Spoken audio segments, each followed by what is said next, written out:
તો આ સમાચાર અત્યારે સુરતથી સામે આવી રહ્યા છે, જેની અંદર ઓલપાડનો એક સરકારી બાબુ લાંચ લેતા રંગે હાથે ઝડપાઈ ચૂક્યો છે।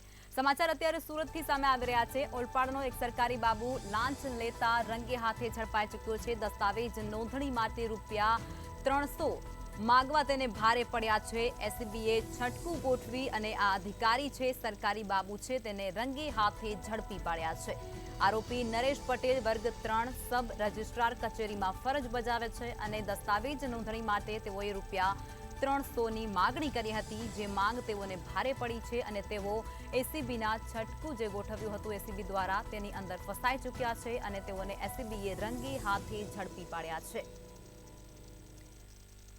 तो आ समाचार अत्यारे सूरतथी मळ्या छे, जेनी अंदर ओलपाडनो सरकारी बाबू लांच लेता रंगे हाथे झड़पाई चूक्यो छे। एसीबी द्वारा एक छटकू गोठववामां आव्युं हतुं अने तेनी अंदर आ सरकारी बाबू छे ते फसाई चूक्यो छे। रंगे हाथे लांच लेता झड़पायो छे। दस्तावेजनी नोंधणी माटे तेमना द्वारा रूपिया 300 मागवामां आव्या हता। 300 रूपियानी लांच मागवी आ अधिकारीने भारे पड़ी छे।